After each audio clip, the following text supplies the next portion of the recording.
அல்ஹம்துலில்லாஹ் வ அஷ்ஹது அன் லா இலாஹ இல்லல்லாஹ் வஹ்தஹு லா ஷரீக லஹ். எல்லா புகழும் அல்லாஹ் சுப்ஹானஹு வ தஆலாவுக்கு மட்டுமே. உண்மையான ஒரே கடவுளாகிய அவரை தவிர வேறு தெய்வம் இல்லை என்று நான் சாட்சி கூறுகின்றேன். அவர் தனித்தவர், இணைதுணை இல்லாதவர். இன்ஷா அல்லாஹ் அல்லாஹ் சுப்ஹானஹு வ தஆலா நமக்கு கொடுத்திருக்கக்கூடிய குர்ஆனில சூரா நம்பர் 25 வசனம் நம்பர் 77 அஊது பில்லாஹி மினஷ் ஷைத்தானிர் ரஜீம் பிஸ்மில்லாஹிர் ரஹ்மானிர் ரஹீம். அது அல்லாஹ் சுப்ஹானஹு வ தஆலா சொல்றாங்க முஹம்மது நபியை பார்த்து, you attain value at my Lord only through your worship.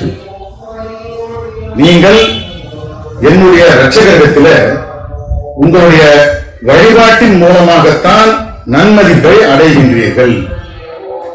வழிபாட்டின் மூலமாகத்தான் அல்லாஹ்விடத்திலே நாம நன்மதிப்பை, ஒரு வேல்யூ, நமக்குன்னு ஒரு வேல்யூவை அடைய முடியும் அப்படின்னு சொல்லி அல்லாஹ் சுப்ஹானஹு வ தஆலா முஹம்மது நபிட்ட சொல்லி நம்மகிட்ட சொல்றாங்க. சூரா நம்பர் 25 வசனம் 77.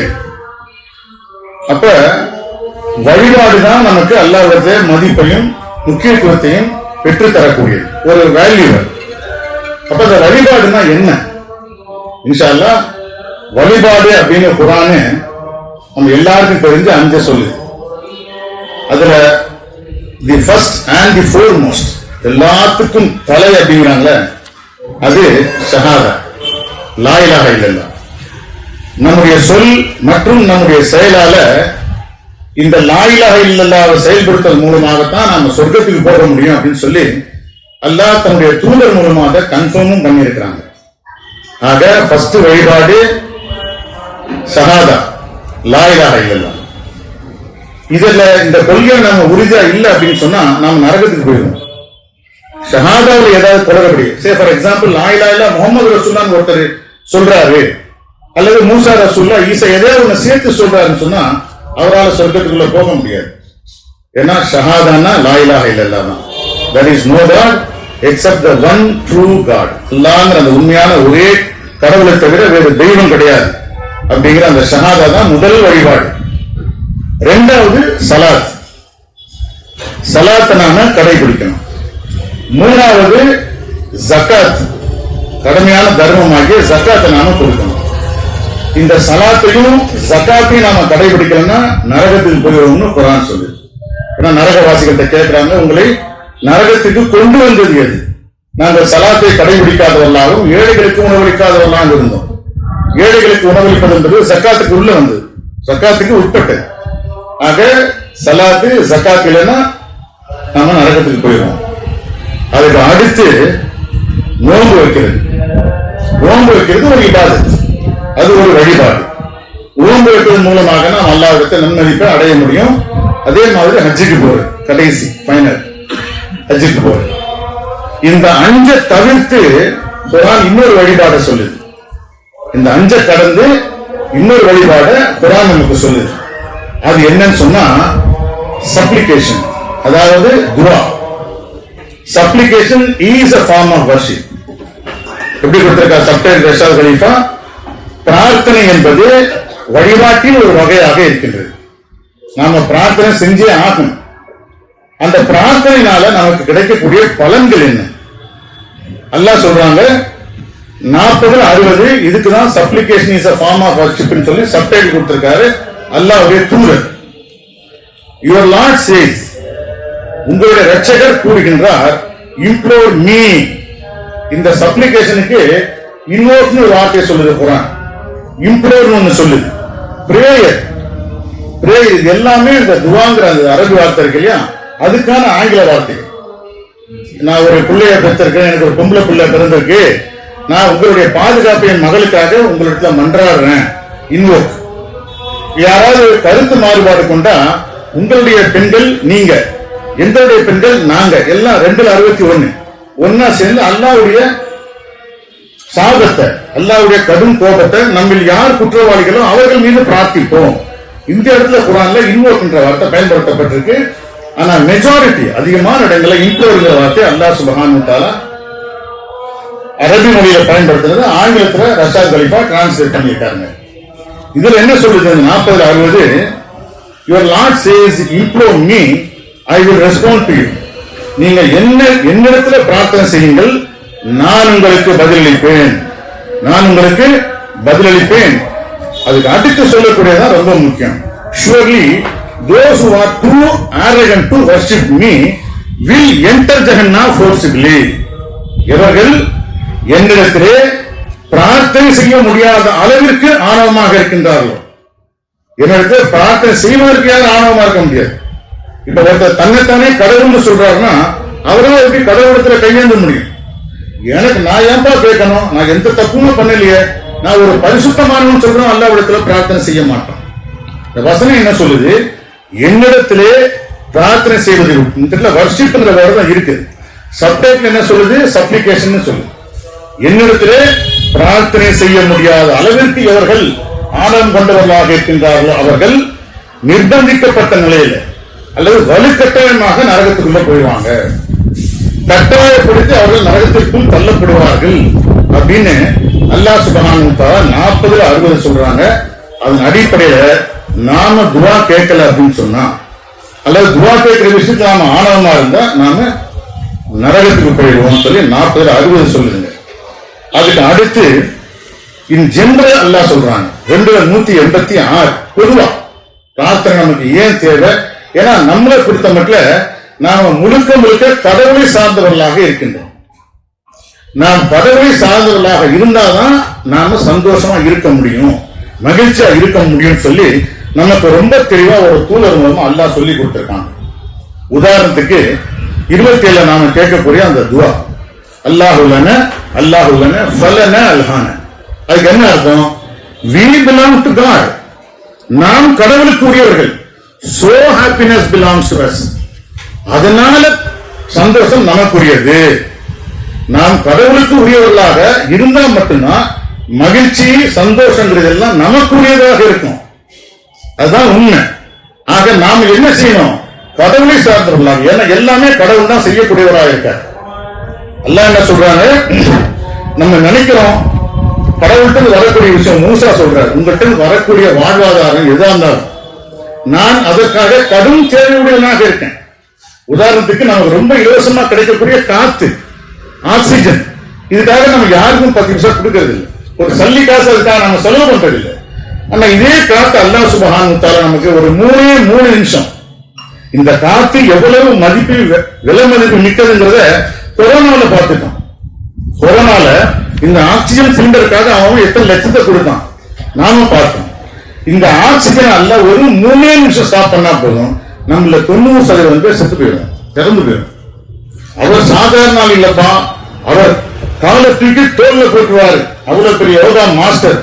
கூட ஒரு 2 நிமிஷம் 5 நிமிஷம் பெரிய ஸ்விம்மிங் சாம்பியன் யாரும் முறைகள் இவ்வளவு பெருசு போட்டோம், இன்னொரு 5 நிமிஷம் 10 நிமிஷம், இதுக்கு மேல யாராவது உயிரோட இருப்பாங்களா? சோ கடவுள்கிட்ட வரக்கூடிய வாழ்வாதாரம் எவ்வளவு சின்னதா இருந்தாலும் அதுதான் நமக்கு தேவை. அது அல்லாஹ் நிப்பாட்டினா நம்மளுடைய வாழ்க்கையை முடிஞ்சு போயிடும்.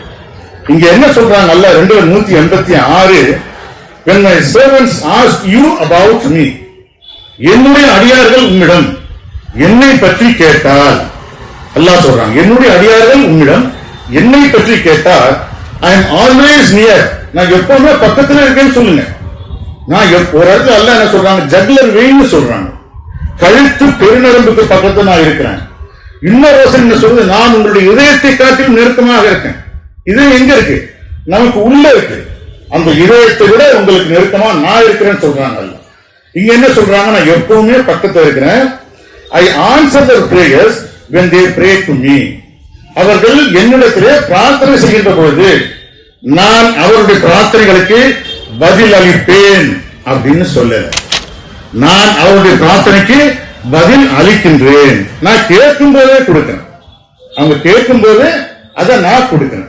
இதே குர்ஆன் என்ன சொல்லுது, மனிதன் தான் நல்லதான ஏதோ ஒன்றிற்காக பிரார்த்தனை செய்வதாக நினைத்துக் கொண்டு தனக்கு கெடுதல் தரக்கூடிய ஒன்றையே அடிக்கடி ஆஃபன் பிரேஸ், அடிக்கடி பிரார்த்தனை செய்கின்றான். உங்களுக்கு தெரியாது, எனக்கு தெரியும், அல்லாஹ் சுப்ஹானஹு வ தஆலா சொல்றான். ஆக ஒரு பிரார்த்தனை நாம செஞ்சோமே, அல்லாஹ் கொடுக்கிறேன்னு சொல்றாங்களே, ஏன் கொடுக்கல? கொடுத்தா நமக்கு கெட்டதாகும். நம்முடைய நன்மைக்காக அல்லாஹ் நமக்கு அதை கொடுக்கல. இதுதான் நிதர்சனம், உண்மை. இங்க என்ன சொல்றாங்க? அவருடைய இனத்தை பிரார்த்தனை செய்கின்ற பொழுது நான் அவருடைய பிரார்த்தனைக்கு பதிலளிக்கின்றேன். The people shall respond to me. மனிதர்கள் எனக்கு பதிலளிக்க வேண்டும். And believe in me. என் மீது நம்பிக்கை கொள்ள வேண்டும். In order to be guided. வழி நடத்தப்படும் பொருட்டு, அல்லது அவர்கள் வழி நடத்தப்பட்டவர்களாக இருக்கும் பொருட்டு.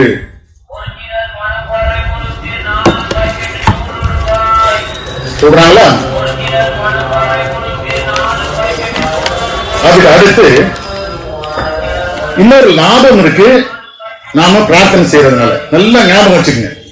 ஒவ்வொன்றும் அல்லாஹ் சுப்ஹானஹு வ தஆலா தூதர்கள் மூலமா நமக்கு சொல்லிக் கொடுக்குறாங்க.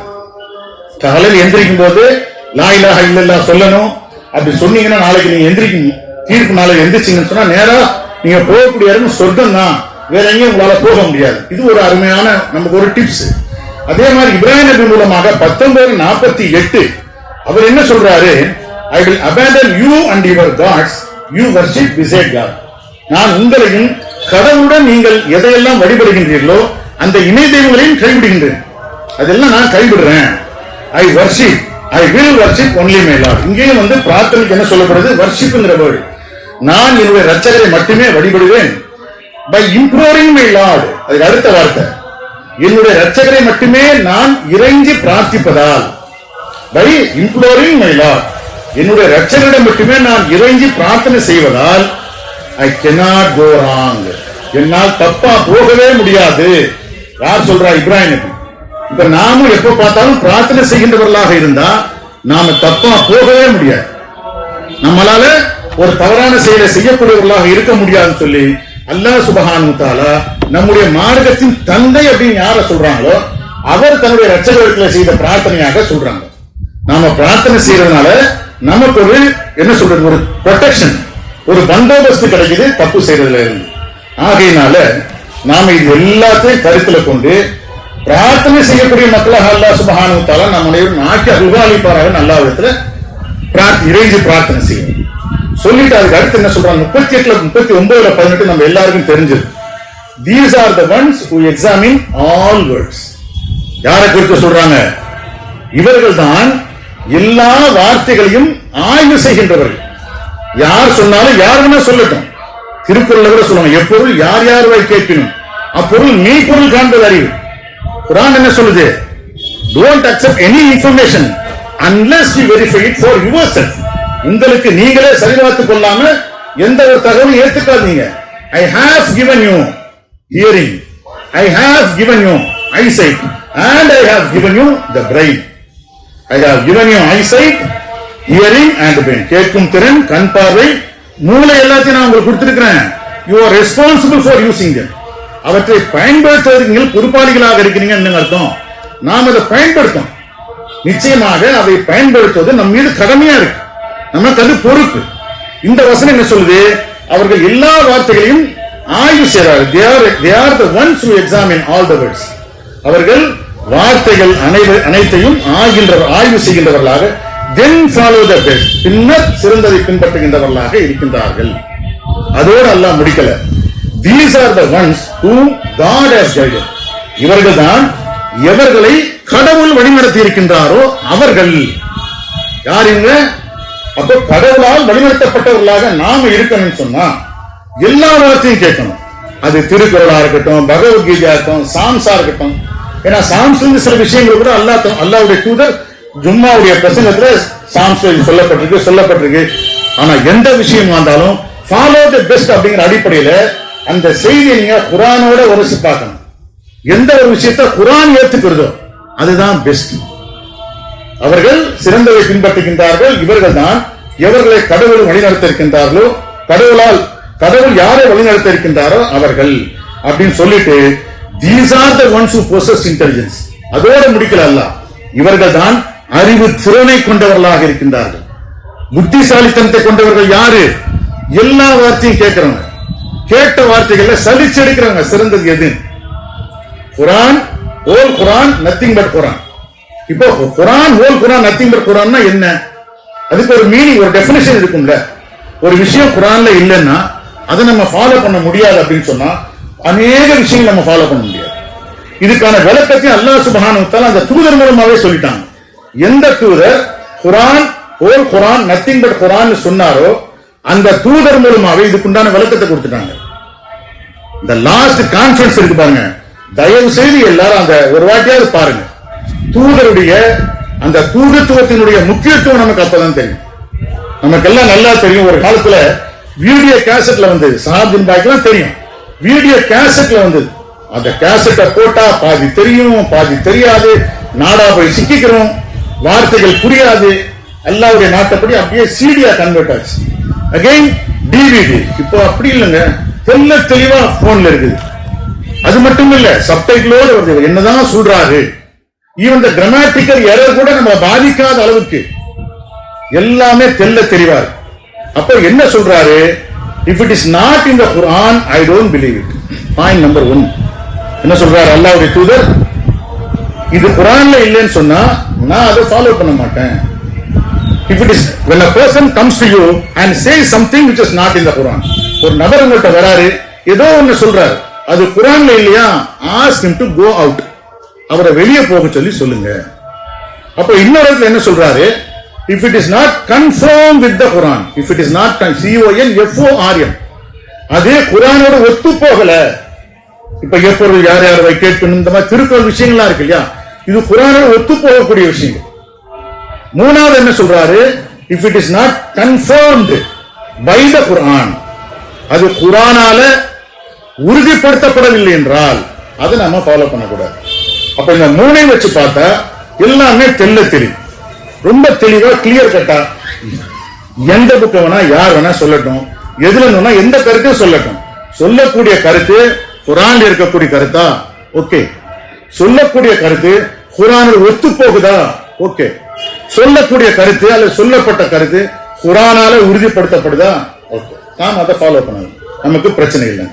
அதனால ஏன் நம்ம இப்ப எல்லா இடத்தையும் மெசஞ்சர் சொல்றோமே? அப்ப போன தடவை சொன்ன மாதிரி ஹதீஸா இருக்குமோ? ஆமா, நிச்சயமா ஹதீஸ் தான்.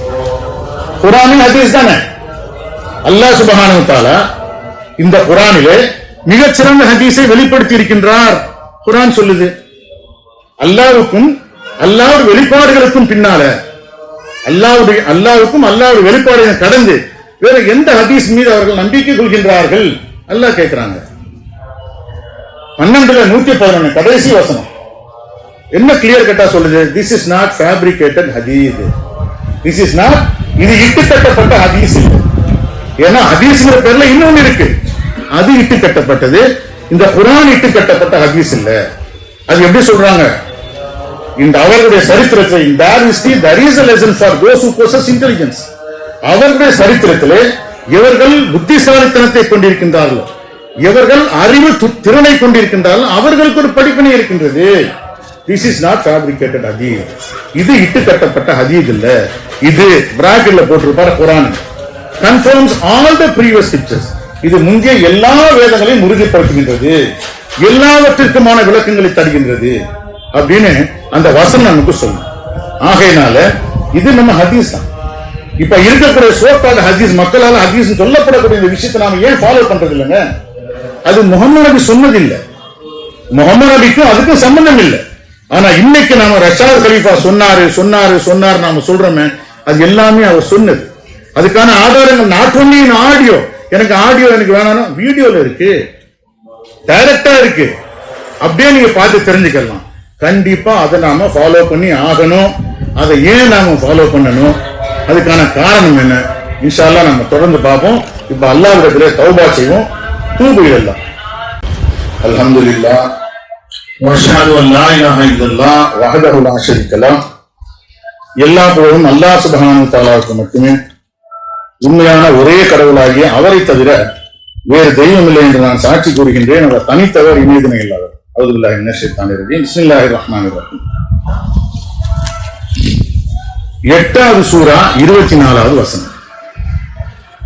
அது என்ன சொல்லுது? ஓ யூ பிலீவ், நம்பிக்கை கொண்டோரே, you shall respond to God and to the messenger. when he invites you to what gives you life. என்ன சொல்றது அந்த வசனம்? நம்பிக்கை கொண்டவரே, நீங்கள் அல்லாஹ்வுக்கும் மேலும் எது உங்களுக்கு வாழ்வளிக்கின்றதோ, எது உங்களுக்கு வாழ்வு அளிக்குமோ இல்லை.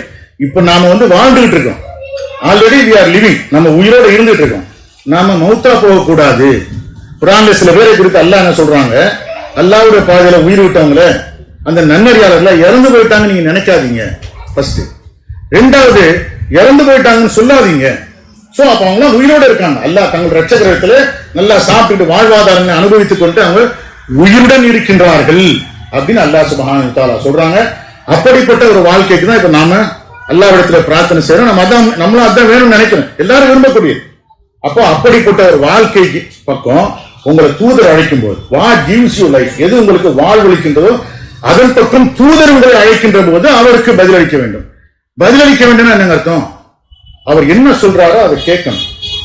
ரஷாத் கலீஃபா ஒரு பயான்ல சொல்லுங்க, read my lips no problem whatsoever Bush says அப்படிம்பார்.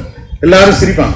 அன்னைக்கு அவர் கேள்வி சொன்னது இதான் சொன்னாராம், ரீட் மை லிப்ஸ் உதட்டப்படிங்கன்னு அர்த்தம் இல்லை, நான் சொல்றதை கேளுங்க, என்ன பிரச்சனை பார்த்துக்கலாம் அப்படின்னு சொன்னார். அப்ப இந்த இடத்துல என்ன சொல்லுது, respond to the messenger means அவர் என்ன சொல்றாரோ அது கீழ்ப்படிந்து நடக்கிறது. அதுல நம்ம கவுண்டர் கொடுக்கிறது இல்லை, நமக்கு அதுல எதிராக பேசுறது இல்லை. மெசஞ்சர் சொன்னாரா அவ்வளவுதான். இது நான் ஒரு சாம்பிளுக்கு சொல்றேன். ஏகப்பட்ட ஸ்ட்ரிக்டான ஸ்ட்ராங்கான வசனங்களுக்கு மெசஞ்சர் நாம கண்ணை மூடிக்கிட்டு ஃபாலோ பண்ணணும்னு நல்லா புரிஞ்சுங்க. விசுவாசத்தின் அடிப்படையில தூதர் மீது நாம நம்பிக்கை கொள்ள வேண்டியது நம் மீதான கடமை. நம்முடைய மீட்சிக்கான உபாயங்கள் அது ஒண்ணு, நம்முடைய மீட்சிக்கான வழிமுறைகள்ல அதுவும் ஒண்ணு. என்ன சொல்றாங்க அல்லாஹ், you should know, இந்த இடத்துல அல்லாஹ் சொல்றாங்க, you should know that God is closer to you than your heart. நீங்கள் அறிந்து கொள்ள வேண்டும், அல்லாஹ் உங்களுடைய இதயங்களை காட்டிலும் உங்களுக்கு நெருக்கமாக இருக்கின்றார் என்பதை அல்லாஹ் சுப்ஹானஹு வ தஆலா சொல்றாங்க. to him and that before him you will be summoned. அவருக்கு முன்பாக நீங்கள் எல்லாருமே நாம் எல்லாரும் அல்லாஹ்வுக்கு முன்பாக வரவழைக்கப்படுவோம் அப்படின்னு அல்லாஹ் சொல்றாங்க. சொல்லிட்டு அதுக்கு அடுத்துங்க 4:42 ரொம்ப முக்கியமான ஒரு ஆன் த டே. இந்த ஆன் த டேனா அந்த நாளன்று, தீர்ப்பின் நாளன்று, மீண்டும் உயிர் கொடுத்து எழுப்பப்படும் நாளன்று, those who disbelieved and disobeyed the messenger will wish that they were level with the ground. என்ன சொல்றாங்க, இப்ப நம்ம ஊர்ல எல்லாம் யாராவது ஒருத்தர் ஏமாத்திட்டாங்க, பெரிய பணத்தை ஏமாத்திட்டாங்க, ஒருத்தரால மிகப்பெரிய பாதிப்பு வந்துட்டா பொம்பளை என்ன சொல்லுவாங்க, நீ மண்ணோடு மண்ணா போ அப்படின்னு திட்டுவாங்க. நம்ம பார்த்திருக்கிறோம் நிறைய. நீ மண்ணோட மண்ணா போயிருங்க. எவர்கள் நம்ப மறுத்து தூதருக்கு கீழ்ப்படியவில்லையோ, நல்லா கவனிங்க, எவர்கள் நம்ப மறுத்து தூதருக்கு கீழ்ப்படியவில்லையோ அவர்கள் அந்த நாளன்று, தீர்ப்பின் நாளன்று, மீண்டும் உயிர் கொடுத்து எழுப்பப்படும் நாளன்று தாங்கள் மண்ணோடு மண்ணா போயிருக்கணும்னு விரும்புவாங்கன்னு சொல்றாங்க அல்லாஹ் சுப்ஹானஹு வ தஆலா. இது அடுத்தவனை சபிச்ச அதே வார்த்தையை என்ன செய்யறாங்க, தங்களுக்கு தாங்களே விரும்புவாங்க அப்படின்னு அல்லாஹ் சுப்ஹானஹு வ தஆலா சொல்றாங்க. அப்போ நமக்கு இந்த தூதரை பின்பற்ற வேண்டியதோட முக்கியத்துவத்தை நாம புரிஞ்சுக்கிறோம். தாங்கள் மண்ணோடு மண்ணா, லெவல் வித் தி கிரவுண்ட், தரையோடு தரையா மண்ணோடு மண்ணா போயிருக்கணும் என்று விரும்புவார்கள். Not a single utterance will they be able to hide from God. அல்லாஹ்விடத்திலிருந்து ஒரே ஒரு கூற்றை கூட அவர்களால் மறைப்பதற்கு இயலாதவர்களா, மறைப்பதற்கு முடியாதவர்களா இருப்பாங்க அப்படின்னு அல்லாஹ் சுப்ஹானஹு வ தஆலா சொல்றாங்க. அது மட்டும் இல்லாம நாம யாரை ஃபாலோ பண்ணணும், மனித தூதர்களை தான் ஃபாலோ பண்ண வேண்டும் அப்படின்னு சொல்லி அல்லாஹ் சுப்ஹானஹு வ தஆலா 64:6 குற்றவாளிகளை குறித்து சொல்லும் போது 64:5 என்ன சொல்றாங்க, எவர்கள் கடந்த காலத்தில் நம்ப மறுத்து பின்னர் தங்களுடைய தீர்மானங்களின் முடிவுகளின் விளைவுகளை அனுபவித்தார்களோ அவர்களை நீங்கள் கவனித்திருக்கின்றீர்களா?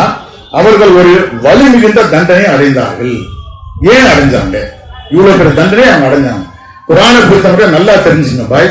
இப்ப இன்னா லில்லாஹி வ இன்னா இலைஹி ராஜிஊன் அப்படி சொல்லி அல்லாஹ் சொல்றாங்க. சொல்றதுனால உங்களுக்கு என்ன கிடைக்கும்? அதுக்கு அடுத்த வசனம். அதே மாதிரி இதை சொல்லுங்க, ஹஸ்புனல்லாஹு வ நிஅமல் வக்கீல்னு சொல்லுங்க. மக்கள் சொன்னாங்க, நம்பிக்கை கொண்ட மக்கள் சொன்னாங்க, அவங்க அதை சொன்னாங்க, அதனால அவங்களுக்கு என்ன கிடைச்சிச்சு? அப்ப நீங்க சொன்னீங்கன்னா உங்களுக்கு இதுதான் கிடைக்கும், நீங்க அதை சொன்னீங்கன்னா உங்களுக்கு இதுதான் கிடைக்கும். இப்படி ஒவ்வொன்றையும் அல்லாஹ் கட்டளையிடும் போது அதுக்குண்டான பலன்களையும் அடுத்தடுத்து சொல்றாங்க. இப்படி சொல்லிட்டு வரும்போது அவர்களுடைய தூதர்கள் அவர்களிடம் தெளிவான சான்றுகளுடன் சென்றார்கள். நம்முடைய தூதர் நம்மிடத்தில் தெளிவான சான்றுடன் வந்தார். 19 சென்றார்கள். ஆனால் அவர்கள் நம்மை போன்ற மனிதர்களையா நாம் பின்பற்ற வேண்டும். Shall we follow a human being like us? நாம் நம்மை போன்ற மனிதரை பின்பற்ற வேண்டுமா? நாம் நம்மை போன்ற ஒரு மனிதரையா பின்பற்ற வேண்டும் கேட்டதான் தப்பு. அது கேட்டதான் தப்பு. நல்லா சொல்றோம். மனுஷனை தான் நாம ஃபாலோ பண்ணணும். எப்போ? அந்த மனிதர் ஒரு தூதராக இருக்கக்கூடிய பட்சத்துல. சார் எல்லா மனிதர்களையும் ஃபாலோ பண்றதில்லை. அந்த மனிதர் ஒரு தூதராக இருக்கிறாரு, தன்னை தூதர் நிரூபிச்சுட்டாருன்னு சொன்னா அவரை நாம பின்பற்றி ஆகணுங்க. இதுதான் அல்லாஹ்வுடைய சட்டம். இது 64:6 நமக்கு சொல்லுதுங்க. இப்படி தூதரை ஃபாலோ பண்ணணும். தூதர் சொல்றாங்க இல்லையா? இந்த தூதர் என்ன சொன்னார் ஸ்பெசிபிக்கா? நம்ம எல்லாருக்கும் ஆல்மோஸ்ட் ஓரளவுக்கு தெரியும். அவர் சொல்றாரு, நாம கேட்கக்கூடிய பிரார்த்தனை என்ன அப்படிங்கிறது நமக்கு தெரியும். நாம என்ன இது இப்போ மத்த பள்ளிகளை சொல்லும்போது ஒண்ணுமே தெரியாது. ரைட் என்னமோ சொல்றது ஆமீனன் அப்படி சொல்லக்கூடாது. நாம என்ன கேட்கிறோங்கிறது நமக்கு தெரியும். ஏன்னா நம்மளுடைய ரட்சகர் இடத்துல நாம கேட்கிறோம். நாம கண்டிப்பா நாம கேட்கக்கூடிய பிரார்த்தனையை தெரிஞ்சுக்கிறோம். அதனால அதை நீங்க அரபிக்ல கேட்கலாம், ஆங்கிலத்துல கேட்கலாம், தமிழ்ல கேட்கலாம், எதுல வேணா கேட்கலாம். ஆனா அல்லாஹ்வுடைய தூதர் என்ன சொல்றாரு, அவருடைய அர்த்தத்தை நீங்க தெரிஞ்சுக்கிட்டு இதை நீங்க தயவு செய்து அரபு மொழியில மனப்பாடம் பண்ணிக்கோங்க. அது எந்த உங்களுக்கு அட்வான்டேஜ் சொன்னா உங்களுக்கு லேஸ்ல மறக்க. ரப்பனா ஆத்தினா சின்ன பிள்ளைல இருந்து கேட்டு கேட்டு நம்ம எல்லாருக்கும் மனசுல பதிஞ்சது. இவ்வுலகிலும் மறு உலகிலும் எங்களுக்கு நன்னெறியை வழங்கியவராக, நரக நெருப்பிலிருந்து எங்களை பாதுகாப்பு, இது போல எல்லா பிரார்த்தனைகளையும் குர்ஆன் கற்றுக் கொடுக்கிற பிரார்த்தனையை கடந்து சிறப்பான ஒரு பிரார்த்தனை நம்மளால பிரார்த்தனை செய்யவே முடியாது. ஆக எல்லா பிரார்த்தனைகளும் என்ன செய்யணும்?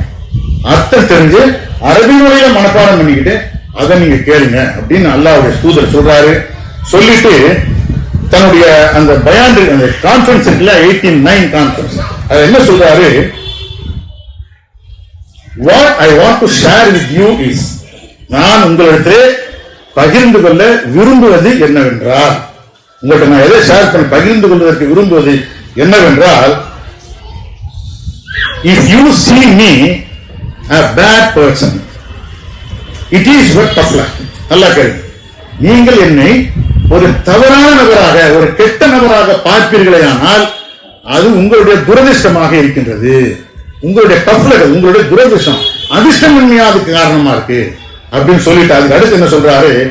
If you see me as a perfect person, நீங்கள் என்னை குறைகளற்ற ஒரு மனிதராக காண்பீர்களே ஆனால், ஒரு குறையில்லாத நபராக, அவர் சொல்லக்கூடிய தப்பில் ஒரு குறையற்ற நபராக நீங்கள் என்னை பார்ப்பீர்களே ஆனால், it is because God wants to guide you. அல்லாஹ் புரியுங்க, அதற்கு அல்லாஹ் உங்களை வழிநடத்துவதற்கு நாடுகின்றார் என்பதே காரணமாக இருக்கின்றது. அல்லாஹ் உங்களை வழிநடத்தணும் நாடுறாங்கன்னு சொன்னா என்ன செய்வாங்க? அல்லாஹ்வுடைய தூதர் குறையற்ற நபராக நீங்க உங்களை பார்க்கும்படி செய்வார். நாம ரஷாத் கலீஃபாங்கிற ஒரு நபரை தப்பா இல்ல ஒரு சரியான குறைகளற்ற மனிதரா பார்த்தா, அப்ப அல்லாஹ் நம்மளை ஏன் அந்த மாதிரி பார்க்க வச்சிருக்காங்கன்னு சொன்னா, நம்ம அல்லாஹ் சுப்ஹானஹு வ தஆலா வழிநடத்துவதற்கு நாடுறாங்க, அதான் அது காரணம் அப்படின்னு சொல்றாங்க. சொல்லிட்டு however, ஆயினும் the truth is I am not perfect person. உண்மை என்னன்னு சொன்னா நான் குறையற்ற மனிதர் கிடையாது. All human beings are subject to errors னு குர்ஆன் சொல்லுது. All messengers are human beings like you னு குர்ஆன் சொல்லுது. So all the messengers are subject to errors. ஆனா the message what the messengers are giving is truth. அது error கிடையாது, அது perfect. So ஒரு மெசஞ்சரா அவர் சொல்லக்கூடிய விஷயத்துக்கு நாம என்ன செய்யணும்? ஒபே பண்ணணும். தூதருக்கு கீழ்ப்படியாது மீட்சி கிடையாது. நாம மீட்சி அடைய முடியாது தூதருக்கு கீழ்ப்படியலன்னா. ஏன்னா ரொம்ப தெளிவா அல்லாஹ் சுப்ஹானஹு வ தஆலாவுடைய தூதர் நமக்கு தெளிவா சொல்லிட்டாங்க. ஆகையினால அவர் என்ன சொல்றாரு? எதையுமே நான் உங்கள்கிட்ட மர்மமா, I'm not going to leave you mysteriously. உங்களை மர்மமா உங்களுக்கு தெரியல, அது தெரியல, எனக்கு இது சொல்லப்பட்டுச்சு அது சொல்லப்பட்டுச்சு மர்மமா நான் விட்டுட்டு போக மாட்டேன். எல்லாத்தையும் தெளிவா உங்களுக்கு நான் சொல்லுவேன். அதே மாதிரி அல்லாஹ்வுடைய நாட்டப்படி எல்லாத்தையும் தெளிவா அவர் நமக்கு சொல்லிட்டார். ஒரு முழுமையான செய்தியை நமக்கு கொடுத்துட்டார். ஆகையினால அப்படிப்பட்ட தூதருக்கு கீழ்ப்படிந்து அல்லாஹ்வுடைய மார்க்கத்தை பெர்ஃபெக்ட்டா, what is the actual meaning of the Quran, whole Quran and nothing but Quran என்கிறத அண்டர்ஸ்டாண்ட் பண்ணி புரிஞ்சுக்கிட்டு அதன் அடிப்படையில் வாழக்கூடிய பாக்கியத்தை நமக்கும் நம்முடைய குடும்பத்தாருக்கும் அல்லாஹ் சுப்ஹானஹு வ தஆலா தந்தருள்வாராக. அல்லாஹ் சுப்ஹானஹு வ தஆலாவுடைய முழு பொருத்தத்தையும் அல்லாஹ்வுடைய முழுமையான பாதுகாப்பையும் இவ்வுலகிலும் மறுவுலகிலும் பரிபூர்ணமாக பெற்ற நன்னறியாளர்களாகவும், இந்த குர்ஆனில் அல்லாஹ் சுப்ஹானஹு வ தஆலா நன்னறியாளருக்காக வாக்களித்திருக்கின்ற அருட்கொடைகள், பாக்கியங்கள் மற்றும் வெகுமதிகள் அனைத்தும் கிடைக்கப் பெற்ற நன்னறியாளர்களாகவும், குர்ஆனிலே அல்லாஹ் எலிட் ஆஃப் தி எலிட் சாபிக்குன் மக்கள் யார சொல்றாங்களோ அப்படிப்பட்ட மக்களாக நாம் அனைவரையும், நம்முடைய குடும்பத்தாரையும், நம்மால் நேசிக்கப்படுகின்றவர்களையும் யாரப்பனா ஆக்கி அருள்வாளிப்பீராக அல்லாஹ்விடத்திலே இறைஞ்சி பிரார்த்தனை செய்தவனாக நிறைவு செய்கின்றேன்.